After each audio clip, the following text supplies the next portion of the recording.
التليفون الولا حاجة، شركة عريقة أنشئت من سنة وقدرت إن هي تعمل تليفون من العيار التقيل وسعر مقابل قيمة. تابعوا معانا الحلقة دي لحتى نهايتها عشان نستعرض مع بعضينا التليفون اللي معانا النهاردة من شركة Nothing، هو Nothing Phone 1، ونعرف كمان سعر التليفون ده في آخر الحلقة. ابقوا معنا لاستعراض التليفون الرائع اللي معانا النهاردة Nothing Phone 1. ابقوا معنا.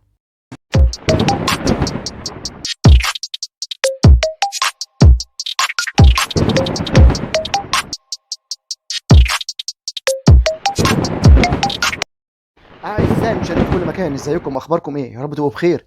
اهلا بيكم في حلقة جديدة من حلقات قناة ثاندر تكنولوجيا ومعلومات، ومعاكم اخوكم اشرف. كارل باي هو السي او بتاع وان بلس ايام زمان، ومن سنة بالظبط قدم استقالته وراح لولاية شنزن وفتح شركة بنفسه، وهو الفاوندر او المؤسس للشركة دي. الشركة دي سموها ولا حاجة. ايوه والله فعلا اسمها nothing، ولا حاجه زي ما انا بقول بالظبط. وانتجت فعلا من قيمه 9 شهور بالظبط اول منتج ليهم، وهي سماعات الناثينج اير. والسماعات دي كانت معروف عنها بقوتها والفيتشرز بتاعتها الرائعه، مقابل قيمه سعريه قليله جدا، كانت حوالي تقريبا ساعتها $100، يعني تقريبا 1800 جنيه مصري. سماعه بتقدم كل اللي يحتاجه المستهلك، بل بالعكس بتقارن باقوى السماعات زي الايربود، وفي نفس الوقت سعرها $100. النهارده بتنتج معانا الشركه دي التليفون بتاعها الناثينج فون. ليها تعقيب واحد بس على التليفون ده، ان الشركه نفسها متاثره بابل قوي، يعني هتلاقي نفسك حتى تصميم حتى التليفون نفسه شبه تصميم الايفون الموجود، او ايفون 13 العادي بتاعنا، او المنتج اللي نازل من ابل دوت. غريبه جدا ان هم ما عندهمش موضوع حته الابتكار، هو فقط بس ادالك بس حركات النوتيفيكيشن اللايتس اللي ورا اللي في ظهر التليفون، ولكن ما عندهمش ابتكار، ما عندهمش يقدر يخترع ابتكار زي سامسونج او زي ابل او زي الشركات الكبرى اللي بتبتكر تليفونات فعلا من العدم، او اشكال التليفونات من العدم، وتقدر تقدمها للسوق العالمي وتستحوذ على نصيب او ماركت شير في السوق العالمي. النهارده جايين مع بعضينا نستعرض التليفون اللي معانا النهارده Nothing Phone 1، وهنبتدي واحنا بنستعرضه اشرح لكم موضوع اللايتس اللي ورا او الانديكيتورز اللي بتحصل في الخلفيه او في الباك، اللي هي بتعتمد عليها شركه اصلا Nothing عشان تبيع التليفون دوت او تقدمه للسوق العالمي. بس قبل ما ابدا في استعراض التليفون اللي معانا النهارده، مش هنسى زي كل مره اوصيكم ما تنسوناش السبسكرايب، اللايك، الشير في كل مكان، الكومنتس، وهرد عليكم على طول. صندوق الوصف او الديسكريبشن اسفل الفيديو هتلاقوا فيه لينكات من امازون وجوميا لمعدات كنا جربناها او نصحونا بيها، عليها اوفر، خشوا خدوا فكره عنها، عجبتكم اشتروها دعما للقناه. يلا بينا نستعرض مع بعضينا اول تليفون من شركه Nothing، وهو Nothing Phone 1. يلا بينا. التليفون اعلن عنه في 12 يوليو 2022، واتطرح للبيع بتاريخ 16 يوليو 2022. ابعاد التليفون 159.2 في 75.8 في 8.3 ملم. الوزن المقدر للتليفون 193.5 جرام. التليفون دوت بيغطيه طبقه اماميه جوريلا جلاس 5، ومن الخلف برضو ازاز جوريلا جلاس 5، الفريم من الالومنيوم اللي بيلمع.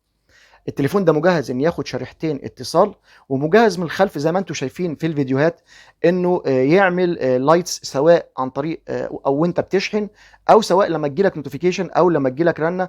مش بس كده كمان، وبيعزف مع النغمه نفسها زي ما باين في الفيديوهات اللي انا بقدمها لحضراتكم اثناء تصوير الحلقه ديت. مش بس كده كمان، لا، في كمان ريد لايت انديكيتورز، او لما تيجي تشغل الكاميرا بيظهر فيه نقطه حمراء في الظهر بتنور باستمرار اثناء تسجيل الفيديو، عشان تعرفك او تعرف الباك او اللي في الخلف ان انت بتصور فيديو حاليا. التليفون دوت ريتنج او مقاوم او مجهز باي بي، معيار اي بي 5.3، المقاوم لرذاذ الماء والتراب. الشاشه بتاعته من نوع الاوليد، مليار لون، التردد بتاعها 120 هرتز. بتدعم ال HDR ال 10 بلس، والنتس توصل من 500 نتس ل 1200 نتس. مساحة الشاشة 6.55 انش، قوة استحواذ 85.8%. ريزوليوشن الشاشة 1080 في 2400 بكسل، بقوة 402 بي بي اي او بكسل بير انش. طبقة الحماية اللي موجودة الأمامية من نوع الكورنينج جوريلا جلاس 5 أو 5. بالنسبة للبلاتفورم أو الأوبريتنج سيستم هيجي من نوع الأندرويد 12، والواجهة هتيجي بالمسمى طبعا الشركة Nothing OS، وهنجربها لو أتيح لنا التليفون دوت. نيجي بالنسبة للبروسيسور، هو مدعم من شركة كوالكوم، بروسيسور سناب دراجون 778 جي بلس، ده 5 جي، المعتمدية بتاعته 6 أو 6 نانومتر. بالنسبة للسي بي يو أو البروسيسور ده اوكتا كور أو ثماني النواة. الكور الرئيسي أو الكاستم بقوة 2.5 جيجا هرتز كورتكس A78. الثلاث أنوية المتوسطة بقوة 2.4 جيجا هرتز كورتكس A78 المسمى بتاعها، والأربع أنوية الموفرة للطاقة بقوة 1.8 جيجا هرتز كورتكس A55. نيجي بالنسبة للجي بي يو أو وحدة الرسوميات، فهي تبقى من نوع الأدرينو 642 ال. للأسف التليفون دوت ما بيدعمش تركيب كروت ميموري، زي ما قلت لكم متأثرين بالتليفونات بتاعت أبل، ولكن الذاكرة اللي موجودة فيه أو اللي هينزل بيه هو ال 128 جيجا بايت وال 256 جيجا بايت من النوع اليو اف اس 3.1. الرامات هينزل بنوعين من الرامات، 8 جيجا بايت و12 جيجا بايت رام، وده حسب اختيار حضراتكم لما تيجوا تشتروا التليفون. نيجي بالنسبة للكاميرات، فهو دول كاميرا أو كاميرتين اللي موجودين في الخلف. الكاميرا الرئيسية العريضة هي 50 ميجا بكسل، فتحة عدسة 1.9، بتدعم البي دي اف والاو اي اس. والكاميرا الثانية 50 ميجا بكسل، فتحة عدسة 2.2، ودي من نوع الالترا وايد او الزاوية العريضة. طبعا اكيد طبعا بيدعموا طبعا بما في المهرجانات اللي ورا في ظهر الكاميرا في ظهر التليفون دوت، فاكيد طبعا في ال اي دي فلاش بتدعم تصوير بانوراما والاتش دي ار. نيجي بالنسبه للفيديو، فتصوير الفيديو بيوصل ل 4K بفريم 30 فريم بير سكند.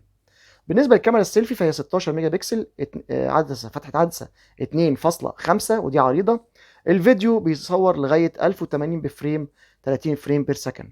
لاود سبيكر من نوع ستيريو من الاسفل ومن الاعلى، وللاسف التليفون مش بيجهز ليه ان هو يركب له جاك 3.5. وحدات الكوميونيكيشن موجوده فيه، بالنسبه للواي فاي باحدث حاجه البلوتوث 5.2، الجي بي اس الدول باند، الان اف سي موجود والراديو مش موجود، اليو اس بي من نوع تايب سي 2.0. نيجي بالنسبه للسنسورز، فطبعا مدعم بجميع انواع السنسورز الموجوده في فلاج شيب، والتليفون فيه بصمه اسفل الشاشه اوبتيكال. البطاريه 4500 ملي امبير معاه، هو ما بينزلش طبعا معاه، بس هو مجهز ان هو فاست شارجنج او شحن سريع 33 واط، 50% في 30 دقيقه و100% في 70 دقيقه. الوايرلس تشارجنج 15 واط، وده اللي هو الشحن اللاسلكي، والشحن العكسي 5 واط.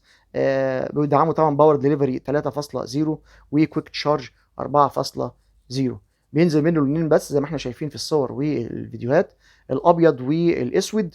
والتليفون ده مقدر السعر بتاعه ب 470 يورو، يعني تقريبا حوالي 8800 جنيه بالسعر وقت تصوير الحلقه ديت. لغايه هنا احنا وصلنا لنهايه الحلقه. يا رب يكون المعلومات البسيطه اللي انا قدمتها تكون فادت حضراتكم، وتخليكم تقدروا تختاروا اذا كنتوا عايزين تشتروا التليفون ده ولا لا. حتى الان لم يعلن عنه اذا كان هيتم بيعه في مصر ولا لا، او هينزل في مصر ولا لا. ما تنسوش، مش هوصيكم زي كل مره يا جماعه، السبسكرايب اللايك الشير في كل مكان مهم جدا.